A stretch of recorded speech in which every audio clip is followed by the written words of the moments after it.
ఎందుకు కూడా జన సైనికులు ట్రోల్ చేస్తూ ఉన్నారు సార్ కవితని. సో జగన్మోహన్ రెడ్డి విషయంలో ఆ పాడ్కాస్ట్లో కవిత ఏమన్నారు?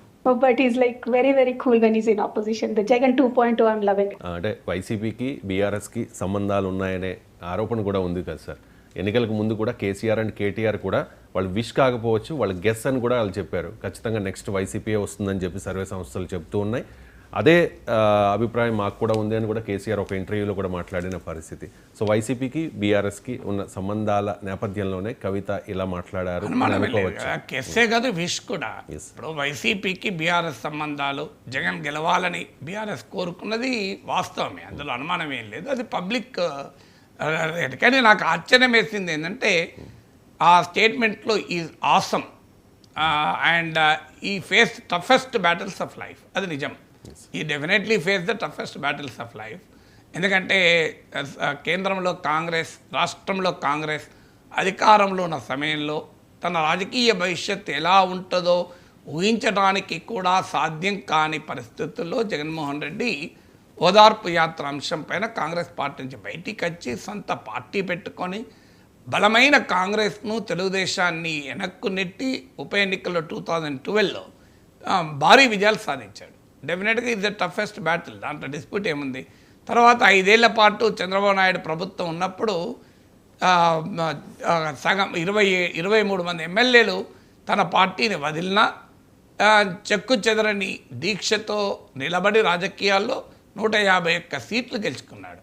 డెఫినెట్గా టఫెస్ట్ బ్యాటిల్.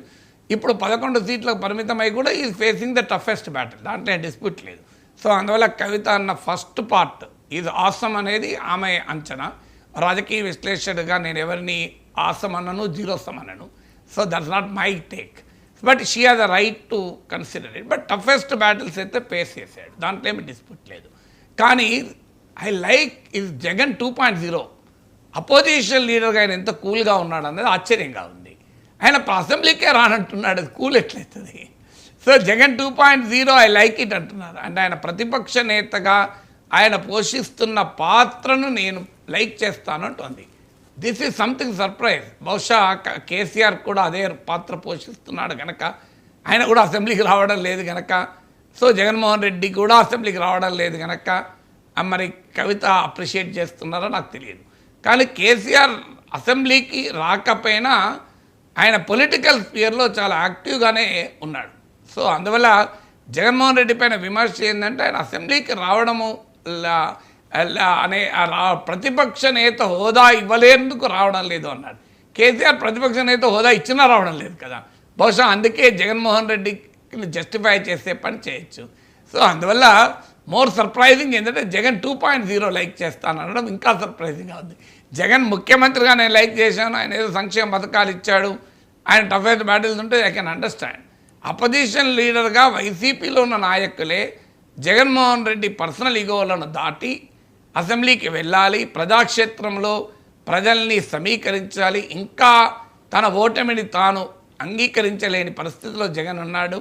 సో జగన్ మీకు క్షేత్రస్థాయిలో తెలంగాణలో కాంగ్రెస్ ప్రభుత్వాన్ని అడుగడుగున ప్రజా సమస్యలపైన బీఆర్ఎస్ ఎదుర్కొంటోంది. వైసీపీ ఇంకా అలా క్షేత్రస్థాయిలో ప్రభుత్వాన్ని నిలదీస్తలేదు. ఇవన్నీ విమర్శలు సొంత పార్టీలో వస్తున్న సమయంలో ఇది అపోజిషన్ రోల్ను కవిత అప్రిషియేట్ చేయడం మరీ సర్ప్రైజింగ్గా ఉంది. పవన్ కళ్యాణ్ విమర్శించినందుకు మాత్రమే కాదు, జగన్ను పొగిడినందుకు కూడా జన సైనికులు ట్రోల్ చేస్తూ ఉన్నారు సార్ కవితని. సో జగన్మోహన్ రెడ్డి విషయంలో ఆ పాడ్కాస్ట్లో కవిత ఏమన్నారు? But he's like very, very cool when he's in opposition. The Jagan 2.0, I'm loving it. అంటే వైసీపీకి బీఆర్ఎస్కి సంబంధాలు ఉన్నాయనే ఆరోపణ కూడా ఉంది కదా సార్. ఎన్నికలకు ముందు కూడా కేసీఆర్ అండ్ కేటీఆర్ కూడా వాళ్ళు విష్ కాకపోవచ్చు, వాళ్ళు గెస్ అని కూడా వాళ్ళు చెప్పారు. ఖచ్చితంగా నెక్స్ట్ వైసీపీ వస్తుందని చెప్పి సర్వే సంస్థలు చెప్తూ ఉన్నాయి. అదే అభిప్రాయం మాకు కూడా ఉంది అని కూడా కేసీఆర్ ఒక ఇంటర్వ్యూలో కూడా మాట్లాడిన పరిస్థితి. సో వైసీపీకి బీఆర్ఎస్కి ఉన్న సంబంధాల నేపథ్యంలోనే కవిత ఇలా మాట్లాడారు. కెస్సే కాదు, విష్ కూడా. ఇప్పుడు వైసీపీకి బీఆర్ఎస్ సంబంధాలు, జగన్ గెలవాలని